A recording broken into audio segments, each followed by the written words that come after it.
every time na mayroon po akong content tungkol sa mga EV, ay hindi po nawawala yung may magko-comment na ang sinasabi ay hindi daw sila bibili ng EV at iintayin na lang nila yung hydrogen car ng Toyota. Hindi ko lang po masabi sa kanila na mabibigo kayo sa pag-aantay.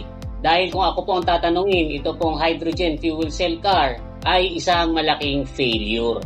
Alam nyo guys, noong 2025, bumenta po ng mahigit 2 million units ng battery electric vehicle ang BYD. Mahigit 1.6 million naman ang naibentang EV ng Tesla. Pero that same year, ang naibenta lang pong hydrogen fuel cell car ay approximately around 16,000 units lang. Napakalayo po ng agwat considering na itong mga hydrogen fuel cell cars ay noong 2014 pa naging available sa Toyota, sa Honda at saka sa Hyundai. Kaya lang nga guys, mostly ay sa California lang. At habang tumatagal po ay paunti ng paunti ang bumibili niyang hydrogen cars. Kaya ang tanong po dyan ay ano kaya ang nangyari at bakit ito naging palpak? Early 2000s po nung ipagmalaki ng Toyota, ng Honda at saka ng Hyundai na hydrogen daw ang magiging future ng automotive. At sa ganda po ng mga presentations nila, maraming mga politicians ang naniwala dyan. Kasi ito na daw po ang tatapos sa malaking problema ng pollution. Nadulot ng mga internal combustion engine, tapos kaya din itong talunin ang mga EV. Kasi sa EV, mag-iintay ka pa ng matagal bago ito ma-full charge. Samantalang sa hydrogen, pupunta ka lang doon sa hydrogen fuel stations at in less than 5 minutes ay naka-full tank ka na ng hydrogen.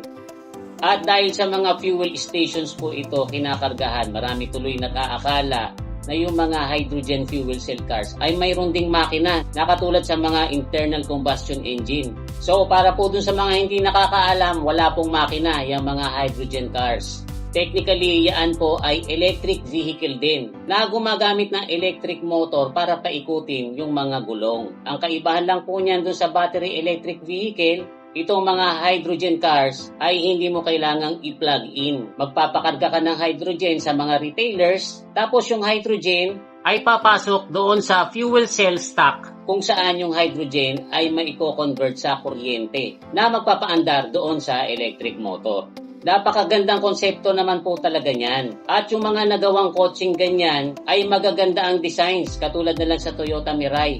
100% na nagwo-work. Yan ay dahil $1.2 billion ang ipinondo ng Amerika noong 2004 para sa research and development niyan.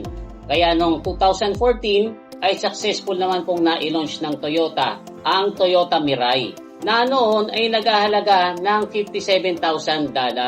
Pero may rebate pa po yan na almost $20,000 per vehicle. Kaya marami rin pong buyers ang naging interesado dyan. Kaya nga lang guys, sa California lang ito nausog. Kasi yun ang state na may pinakamahigpit na emissions law.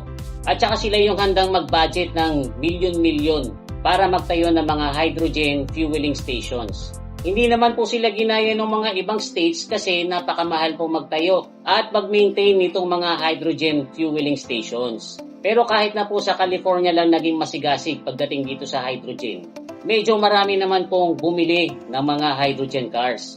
Unti-unting tumataas yung benta ng Toyota Mirai mula 2018 hanggang 2022. Umabot pa nga sa mahigit 20,000 units ang naibenta nila noong 2022. Siyempre, mostly mga taga-California ang bumili niyan.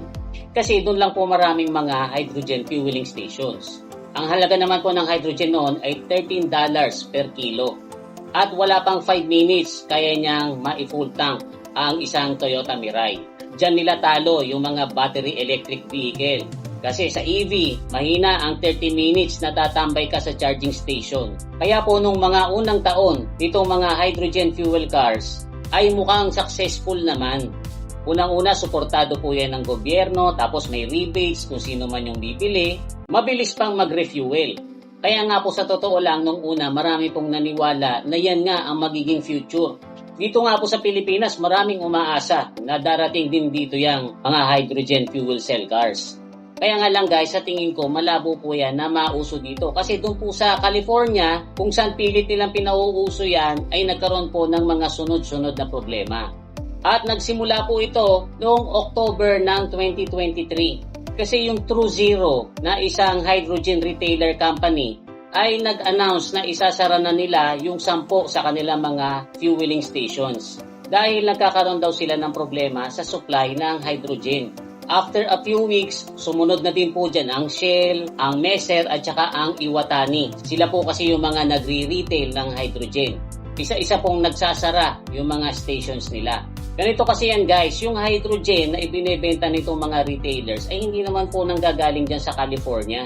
Nanggagaling po yan sa ibang lugar tapos idinideliver ng mga trucks. Hindi po yan katulad ng gasolina o kaya ng diesel na doon sa Amerika ay pinadadaan lang sa mga pipelines.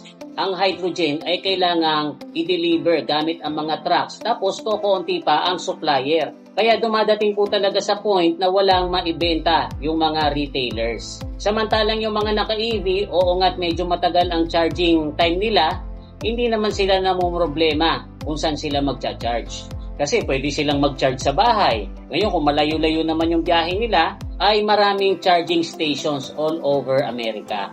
Samantalang itong mga naka-hydrogen fuel cell cars ay hindi makalayo sa California kasi nandun lang po ang concentration ng mga retailers ng hydrogen.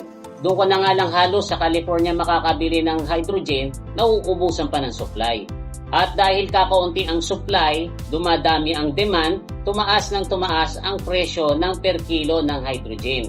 Mula sa $13 per kilo noong 2021 ay naging $34 po ito noong 2024. Kaya mahigit doble ang itinaas ng presyo. Imbis na makatipid, yung mga naka-hydrogen fuel cell cars ay lalo silang nagkakaroon ng gastusin.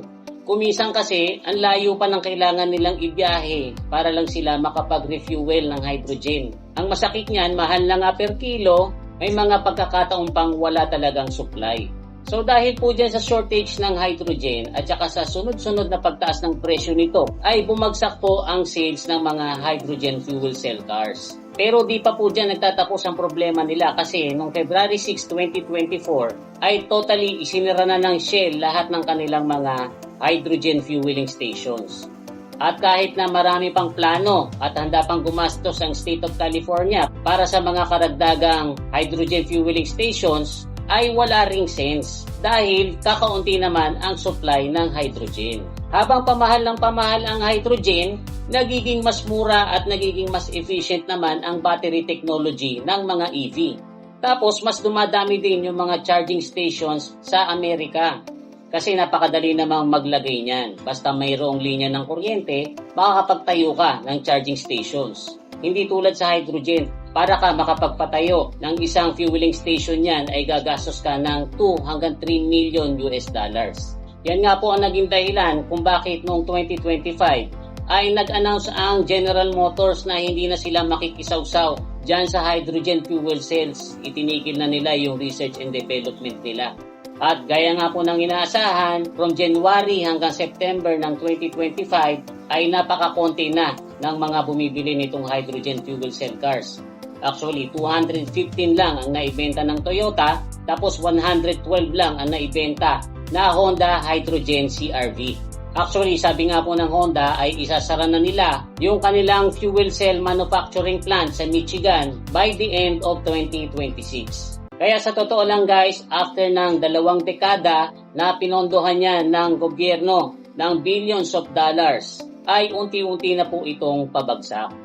Siguro may pag-asa pa po yang makabangon kung magkakaroon ng steady supply ng hydrogen. At saka kung mahahabol pa nila yung presyo ng mga EV na habang tumatagal ay nagiging mas affordable. Ang hydrogen fuel cell cars ay malabo yang makarating dito sa Pilipinas na isang third world country. Kung sa mga developed countries nga tulad ng Amerika, ng Europe or ng Japan na bilyon-bilyon na ang ipinondo nila dyan, hindi nila nakuwang ipauso ito, ay lalong hindi po yan mauuso dito sa Pilipinas. So guys, I hope na na-enjoy nyo itong konting kwentuhan natin. Kung meron po akong mga nakalimutang sabihin, ay pwede nyo pong ilagay sa comment section natin sa baba. Huwag nyo lang pong kakalimutang mag-like at saka mag-share. Uli ito po si Kuya Mikmik na nagsasabing, palagi kang lamang pag marami kang alam. Bye-bye!